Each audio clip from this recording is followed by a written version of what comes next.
বন্ধুরা নমস্কার। আশা করছি আপনারা ভালো আছেন এবং ভালো থাকবেন।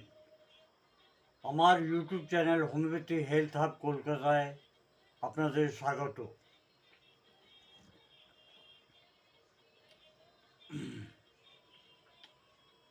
আজকে আমরা কথা বলবো গল ব্ল্যাডার ইনফ্লামেশন, মানে পিত্তাশয়ের সুজন, ফুলে যাওয়া, কারণ, লক্ষণ এবং হোমিওপ্যাথিক মেডিসিন। গল ব্ল্যাডার একটা ছোট অঙ্গ যেটা লিভারের নিচন দিকে থাকে।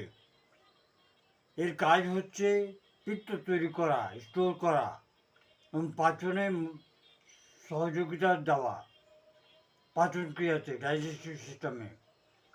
ইনফ্লামেশন কেন হয়? মুখ্য কারণ হচ্ছে গল স্টোন, ইনফেকশন, ফ্যাটি ফুড বেশি খেলে, মোটা লোকের, লম্বা সময় অবধি না খেয়ে থাকলে। লক্ষণ, সিমটমস কী হয়? পেটের ডান দিকে উপর দিকে ব্যথা হয়। এই ব্যথাটা কাঁধের উপরে পিঠের দিকে যায়। বমি হওয়ার চান্স থাকে এবং উল্টি হয়, বমি হয়। নসিয়া আর ভমিটিং যেটাকে বলি আমরা। জ্বর, গ্যাস কিংবা ইনডাইজেশন। খাওয়ার পর, ভোজন করার পর ব্যথাটা কিন্তু বাড়ে। প্যাথোফিজিওলজি কী আছে আমরা দেখি। যখন গল ব্ল্যাডারে স্টোন হয় কিংবা ইনফ্লামেশন হয়ে যায় কিংবা ইনফেকশন হয়, তখন পিত্ত প্রবাহ, বাইলের প্রবাহ যেটা আছে ওটা হয় না। তার কারণে এটার মধ্যে সুজন এবং ব্যথাও হয়ে যায়, কখনো কখনো ইনফেকশনও হয়ে যায়।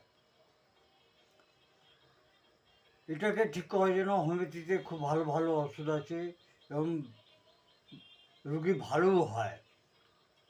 প্রথম যেটা ওষুধই আছে, ডান দিকে ব্যথা,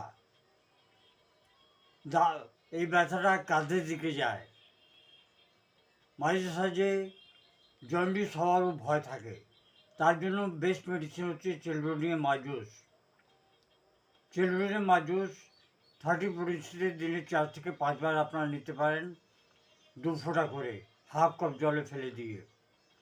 লাইকোপোডিয়াম, গ্যাস, পেট ফুলে যাওয়া, এই কারণে যদি হয় তাহলে আপনারা লাইকোপোডিয়াম নিতে পারেন। কিন্তু লাইকোপোডিয়ামে একটা আরও লক্ষণ আছে, যেটা সন্ধেবেলা 4টে থেকে 8টার মধ্যে লক্ষণগুলো বাড়ে। তখন লাইকোপোডিয়াম 30 কিংবা 12 আপনার 2 থেকে 3 বার নিতে পারেন কিংবা 4 বার নিতে পারেন। নেক্সট ওষুধ হলো নাক্স ভূমিকা। নাক্স ভূমিকা একটা বড় ওষুধ। সেই মানুষগুলো যারা খুব মশলা, তেল, ঝোল ঝাল খেতে পছন্দ করে আর তার জন্য যদি সমস্যায় জন্মায়, তার জন্য নাক্স ভূমিকা কিন্তু খুব ভালো।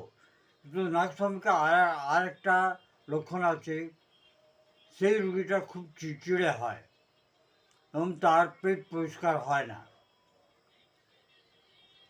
তখন নাক্স ভূমিকা ওষুধ দিলে খুব ভালো কাজ করে। নাক্স ভূমিকাকে আপনি 30 দিনে 3 থেকে 4 বার দিতে পারেন, সকালবেলা, দুপুরবেলা, বিকালবেলা, রাত্রিবেলা। মনে রাখবেন, ডাইরেক্ট নেওয়ার থেকে জলে দিয়ে খেলে অনেক লাভ হয়, 2 ফোঁটা হাফ কাপ জলে। কার্ডিওস ম্যারিগেনাস, লিভার আর গলব্লাডারের সমস্যার মধ্যে প্রচণ্ড ভালো ওষুধ। প্রচণ্ড বললাম এর জন্য যে এর কোনো কমপ্লিমেন্টারি নেই, কার্ডিওস ম্যারিগেনাসের মতন। এবং পিত্তের বাইলের যদি কোনো সমস্যা থাকে সেটাকেও ঠিক করে। নেক্সট ওষুধ হচ্ছে বারবারিস ভালগারিস। বারবারিস ভালগারিস হচ্ছে পাথরের জন্য, গলব্লাডারে যদি স্টোন হয়ে থাকে তার জন্য যদি কোনো সমস্যা হয়, তার জন্য হচ্ছে এটা খুব ভালো ওষুধ। এমন একটা সমস্যা যেটাতে ছুঁচ চুবানোর মতন ব্যথা হয়, ইম্পর্টেন্ট টিপস, ভাজা ভুজি খাওয়াটা বন্ধ করে দিন। জাঙ্ক ফুড, স্পাইসি ফুড, বাইরে থেকে খাওয়া নিয়ে এসে তেল মশলা ঝোল ঝাল এগুলো সব বন্ধ করতে হবে। আপনার খাওয়ার টাইমটা ফিক্স রাখুন, সকালবেলা 11টার সময়, সন্ধ্যেবেলা 8টার সময় খেয়ে একটু ওয়াক করুন, তারপরে ঘুমিয়ে পড়ুন। বেশি করে জল খাবেন কিন্তু। সমস্যা হলে নিজে থেকে কোনো ওষুধ খাবেন না, ডাক্তারের অ্যাডভাইসটা অবশ্যই নেবেন। তো বন্ধুরা, যদি আপনার এই ভিডিওটা মনে হয় যে আপনার কাজের মধ্যে লাগতে পারে কিংবা উপযোগী আপনার জন্য, তাহলে চ্যানেলটাকে লাইক শেয়ার সাবস্ক্রাইব অবশ্যই করবেন। ধন্যবাদ। Long live homeopathy, long live Hahnemann.